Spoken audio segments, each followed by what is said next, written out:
السلام علیکم ورحمۃ اللہ وبرکاتہ. بسم اللہ الرحمن الرحیم. الحمد للہ رب العالمین والصلاة والسلام علی سید الانبیاء والمرسلین وعلی آلہ وصحبہ اجمعین، اما بعد. جو واقعہ اب سے چند گھنٹے پہلے رونما ہوا ہے، یہ واقعہ ہے دہلی کا، اور دہلی میں عثمان آباد یعنی رام لیلا گراؤنڈ پر جمعیت علماء ہند کا ایک اجلاس ہوا ہے. اور جمعیت علماء ہند بھارتی مسلمانوں کی ایک موقر تنظیم ہے، اور ایک ایسی تنظیم ہے کہ جس کا ملک کی آزادی میں ایک اہم کردار رہا ہے، اور اس کے بغیر اس ملک کی آزادی کا تصور ممکن نہیں ہے. اس تنظیم کے صدر حضرت مولانا سید ارشد مدنی، جو میرے استاد بھی ہیں اور میں فخر محسوس کرتا ہوں کہ میں ان کا شاگرد ہوں، انہوں نے تقریر کی ہے، اور ایک ایسی تاریخی تقریر کی ہے کہ جس کی نظیر ملنا ماضی قریب میں بہت مشکل ہے. اس تقریر میں انہوں نے لاکھوں لوگوں کے سامنے، اور اب تو میڈیا اور سوشل میڈیا کا دور ہے تو کروڑوں لوگوں کے سامنے توحید کا جو درس دیا ہے وہ یقیناً ایک مثالی درس ہے. اور ہوا یہ کہ جب وہ تقریر کر رہے تھے تو اسٹیج پر کچھ دھرم گرو بھی بیٹھے ہوئے تھے، خصوصاً جین مذہب کے ایک ماننے والے اور اس کے ایک اسکالر جین منی لوکیش وہاں موجود تھے. تقریر ختم ہوتے ہی وہ اسٹیج پر آئے اور انہوں نے حضرت مولانا سید ارشد منی دامت برکاتہم کی تقریر کی مذمت کی، اس پر کرٹیسزم کیا اور اپنی بات رکھی، اور اس کے بعد جلسے کا بائیکاٹ کر کے چلے گئے. آج ہم حضرت مولانا سید ارشد مدنی دامت برکاتہم نے جو بات کہی ہے، پوری تقریر کو میں آپ کی اسکرین پر نہیں دکھاؤں گا، آپ حضرات آسانی کے ساتھ وہ تقریر جمعیت علماء ہند کے چینل پر، اور اس وقت تو ہر جگہ وہ تقریر پھیلی ہوئی ہے، سن سکتے ہیں، لیکن اس کا ایک اہم حصہ میں آپ حضرات کو ضرور سنانا چاہوں گا. اور اس کے بعد پھر جینی اسکالر نے جو بات کہی ہے اس پر میں انشاءاللہ اپنا تجزیہ کروں گا، اور اس کے بعد پھر میں لنک پبلک کروں گا تاکہ آپ حضرات بھی جوائن کر سکیں اور اس موضوع پر بات کر سکیں. تو سب سے پہلے میں چاہوں گا کہ حضرت مولانا ارشد مدنی کی جو تقریر ہے وہ اسکرین پر لائی جائے. تو مفتی عبداللہ صاحب، آپ ذرا اس کو، میں سب سے پہلے تو آپ کو اسٹریم میں ایڈ کر دوں، آپ ذرا وہ تقریر شیئر کر دیجئے. السلام علیکم ورحمۃ اللہ وبرکاتہ. وعلیکم السلام ورحمۃ اللہ وبرکاتہ.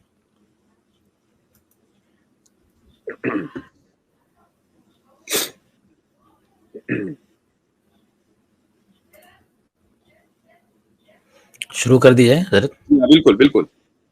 بڑے بڑے گروؤں سے پوچھا، جب کوئی نہیں تھا، نہ شری رام تھے، نہ برہما تھے، نہ شیو تھے، جب کوئی نہیں تھا، سوال پیدا ہوتا ہے کہ منو پوجتے کس کو تھے؟ کوئی کہتا ہے کہ شیو کو پوجتے تھے، لیکن ان کے پاس علم نہیں ہے. بہت کم لوگ یہ بتاتے ہیں کہ منو کچھ نہیں تھا دنیا میں، وہ اوم کو پوجتے تھے. میں نے کہا اوم کون ہے؟ بہت سے لوگوں نے کہا کہ وہ ایک ہوا ہے جن کا کوئی روپ نہیں ہے، کوئی رنگ نہیں ہے، وہ دنیا میں ہر جگہ ہے، ہوا ہر جگہ ہے. انہوں نے آسمان بنایا. میں نے کہا کہ ارے بابا، انہی کو تو ہم اللہ کہتے ہیں، انہی کو تو تم ایشور کہتے ہو، اسی کو تو ہم اللہ کہتے ہیں. فارسی بولنے والے خدا کہتے ہیں، انگریزی بولنے والے گاڈ کہتے ہیں. اس کا مطلب یہ ہے کہ منو ایک اللہ، منو یعنی آدم، ایک اوم یعنی ایک اللہ کو پوجتے تھے.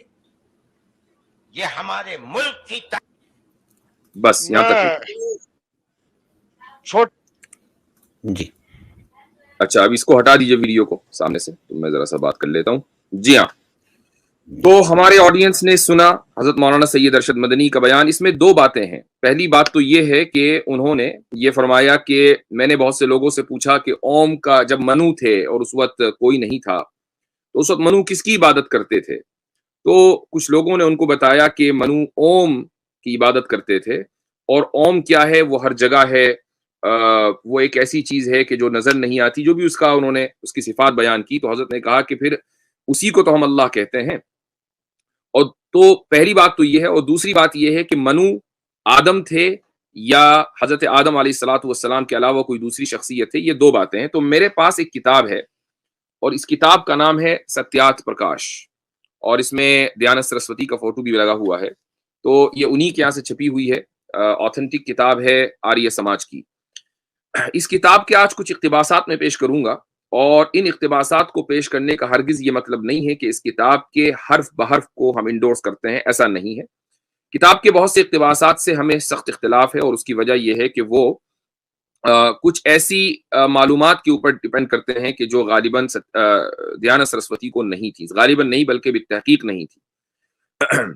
اور یہی وجہ ہے کہ ہماری طرف سے ایک نہیں دو جواب دیے گئے ہیں۔ اس کتاب کا جو آخری باب ہے جس میں اسلام کے تعلق سے انہوں نے لکھا ہے، تو اس کا جواب ہم لوگ دے چکے ہیں، اور 2 مرتبہ ہم نے اس کا جواب دیا ہے۔ اس کی طرف سے کوئی جواب نہیں آیا، جواب کا جواب ابھی تک نہیں آیا۔ لیکن اس کتاب کا جو حوالہ ہے وہ پیش کرنے کا مقصد یہ ہے کہ اوم کے معنی کیا ہیں ہندوازم میں۔ تو اس کتاب کا صفحہ نمبر 9 ہے، اور پہلا ہی حصہ ہے، اس میں اسماء الہی یعنی خدا کے جو نام ہیں اس کے تعلق سے دیانت سرسوتی نے گفتگو شروع کی ہے، اور وہ اوم کو مسلمان بڑی آسانی کے ساتھ اس چیز کو سمجھ سکتے ہیں کہ وہ اوم کو اسم اعظم قرار دے رہے ہیں۔ وہ یہ کہتے ہیں کہ اسم اعظم اوم کے معنی، تو لکھتے ہیں کہ اوم پرمیشور کا اسم اعظم ہے، کیونکہ اس کی ترکیب میں آ، او، ما ان 3 حروف سے ہوئی ہے، اور ان حروف میں پرمیشور کے کثیر التعداد یعنی بہت بڑی تعداد میں نام آ جاتے ہیں۔ پھر انہوں نے مثالیں دی ہیں۔ اس کے بعد اگلے صفحے پر صفحہ نمبر 10 میں لکھتے ہیں کہ اب منتر کے معنی کرتے ہیں۔ اس میں پہلے حوالہ جات ملاحظہ ہوں، انہوں نے کئی حوالے دیے ہیں کہ جس میں اوم کا لفظ آیا ہے اور اس کے معنی کیا ہے۔ یجروید 40:17 اس میں لکھتے ہیں کہ وہ اوم آکاش کی طرح محیط اور سب سے بڑا ہے، آکاش کی طرح محیط اور سب سے بڑا ہے۔ دیکھیے اللہ تعالیٰ کے لیے قرآن کریم میں جو ایک آیت آئی ہے وہ یہ کہ لا یحیطون بہ علما، کہ اس کے علم کا کوئی احاطہ نہیں کر سکتا۔ جب اس کا کوئی احاطہ نہیں کر سکتا تو ہر ایک کا احاطہ کرنے والا وہی ہے، یعنی وہ محیط ہے وہ، اور باقی ساری چیزیں محاط ہیں، یعنی ان کا احاطہ کیا گیا ہے، کوئی اس کا احاطہ کرنے والا نہیں ہے۔ اور یہاں پر لکھا ہوا ہے کہ اوم آکاش یعنی خلا کی طرح محیط اور سب سے بڑا ہے، سب سے بڑا ہے۔ ہم تو دن میں 5 مرتبہ بلند آواز سے کہتے ہیں کہ اللہ اکبر، کہ اللہ سب سے بڑا ہے، تو اس کے بارے میں اوم کے بارے میں کہا کہ وہ سب سے بڑا ہے، یجروید میں آیا ہے۔ اس کے بعد آگے وہ لکھتے ہیں ستیارتھ پرکاش میں کہ دیکھیے ویدوں میں ایسے مقامات پر اوم وغیرہ اسما کا استعمال پرمیشور کے لیے ہوا ہے۔ اوم کے معنی حفیظ یعنی حفاظت کرنے والا، آکاش یعنی خلا، اور برہم کے معنی برہما کے معنی سب سے بڑا۔ ان سب اسما کا مسمى ایشور ہے۔ اچھا آگے چھاندوگیہ اپنشد میں کا حوالہ لکھتے ہیں اور یہ کہتے ہیں دیانت سرسوتی، اوم نام سے موسوم پرمیشور جو کبھی ختم نہیں ہوتا، اسی کی عبادت کرنا واجب ہے، دیگر کسی کی نہیں۔ یعنی اگر عبادت کے لائق ہے تو وہی اوم ہے جو کبھی مرتا نہیں ہے، جو کبھی ختم نہیں ہوتا، جو لازوال ہے، جو قیوم ہے، اسی کی عبادت کرنا واجب ہے۔ تو حضرت مولانا ارشد مدنی دامت برکاتہم نے جو بات کہی ہے وہ دراصل انہی لوگوں کے جو مذہبی اسکالرز ہیں وہ کہتے آئے ہیں کہ اگر انہوں نے یہ کہا کہ جس کو تم اوم کہتے ہو اس کو ہم اللہ کہتے ہیں، تو یہ ایک ایسی بات ہے کہ جس کے حوالے خود ان کی کتابوں کے اندر مذہبی کتابوں میں لکھے ہوئے ہیں، اور اس کے علاوہ بہت سارے حوالے دیانت سرسوتی نے دیے ہیں۔ میں وہ سب پڑھ کر سنانا نہیں چاہوں گا، آپ حضرات خود ہی دیکھ سکتے ہیں۔ اچھا اب اس کے بعد سوال یہ ہوتا ہے کہ یہ جو منو ہے، منو کون تھے؟ کیا منو حضرت آدم علیہ الصلوۃ والسلام تھے یا ان کے علاوہ کوئی دوسری شخصیت تھی؟ یہ سوال سب سے پہلے ہندوؤں سے کیا جانا چاہیے کہ منو کون ہے۔ آپ کی کتابوں کے اندر منو کے بارے میں کیا لکھا ہوا ہے؟ آپ منو کو کس نظریے سے دیکھتے ہیں اور ان کی کیا صفات بیان کرتے ہیں؟ تو میں آپ کے سامنے ایک حوالہ پیش کرنا چاہوں گا، آپ اس کو دیکھیں۔ بائی دا وے میں آپ کو پہلے ہی بتا دوں کہ ہندوازم میں کریشن کے تعلق سے بہت ساری تھیوریز ملتی ہیں، اور اس کی وجہ یہ ہے کہ ایک قدیم مذہب ہونے کی وجہ سے اور اس کی کتابیں چونکہ اس طریقے سے آتھنٹسٹی کے معیار پر نہیں ہے کہ جس طریقے سے اسلام میں ہے، کہ ہمارے یہاں توحید، رسالت اور آخرت، بعث بعد الموت، یہ تمام عقائد ایسے کرسٹل کلیئر ہیں کہ ان میں کوئی اختلاف کی گنجائش نہیں ہے. یعنی ایسا نہیں ہے کہ آپ کو مختلف فرقے ملیں، کوئی فرقہ تو یہ ہے کہ کہے کہ اللہ ایک ہے اور کوئی فرقہ یہ کہے کہ اللہ ایک نہیں ہے. آپ کو ایسا کوئی فرقہ اسلام میں نہیں ملے گا. اسی طریقے سے مسلمانوں میں ایسا کوئی فرقہ نہیں ملے گا کہ کوئی یہ کہے کہ نہیں رسول اکرم صلی اللہ علیہ وسلم اللہ کے نبی نہیں تھے اور کوئی کہے کہ اللہ کے نبی اور رسول تھے. ایسا کوئی اختلاف مسلمانوں میں نہیں ہے. آپ کو مسلمانوں میں کوئی ایسا فرقہ نہیں ملے گا جو یہ کہے کہ نہیں آخرت نہیں ہوگی، قائم نہیں ہوگی، قیامت برپا نہیں ہوگی، اور کوئی یہ کہے کہ قیامت برپا ہوگی. یہ وہ کچھ اصول و ضوابط ہیں کہ جو فنڈامنٹلز کہلاتے ہیں، ضروریات دین کہلاتے ہیں، اور اس میں کوئی اختلاف مسلمانوں کے درمیان نہیں ہے. اسی طریقے سے جو ہمارے یہاں جس کو آپ تھیوری آف کریشن کہہ سکتے ہیں کہ حضرت آدم علیہ الصلوۃ والسلام پہلے انسان ہیں، اللہ سبحانہ و تعالیٰ نے حضرت آدم کی تخلیق کی اور اس کے بعد حضرت حوا کی تخلیق کی، اور آدم و حوا سے پھر یہ پوری انسانیت چلی ہے. اس میں کوئی اختلاف مسلمانوں کے درمیان نہیں ہے. کوئی ایک مسلمان بھی یہ نہیں کہہ سکتا کہ نہیں حضرت آدم علیہ الصلوۃ والسلام کی تخلیق نہیں ہوئی تھی یا وہ پہلے انسان نہیں تھے. یہ کچھ چیزیں ایسی ہیں کہ جن پر ہمارا اتفاق ہے، اور اس کی وجہ یہ ہے کہ ہمارے یہاں کتابوں کی جو آتھنٹسٹی کا معیار ہے وہ ایسا ہے کہ جس کے قریب کوئی دوسرا مذہب نہیں آ سکتا. اس لیے یہ اختلافات ہمارے یہاں نہیں ہوئے، لیکن ہندوؤں کے یہاں ہوئے ہیں. تو ان کے یہاں تھیوری آف کریشن میں ایک تھیوری ایسی ملتی ہے کہ جو بالکل حضرت آدم اور حوا کی قصے سے سملر ہے. میں آپ کے سامنے اسکرین شیئر کر رہا ہوں، آپ اس کو دیکھ سکتے ہیں. یہ ایک ویب سائٹ ہے hinduismwayoflife.com، اور اس ویب سائٹ کے بنانے والے کون ہیں یہ میں ابھی بتاؤں گا آپ کو.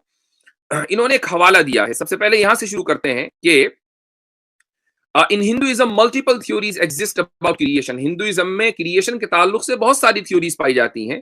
Different Puranas give different ideas about created and procreation.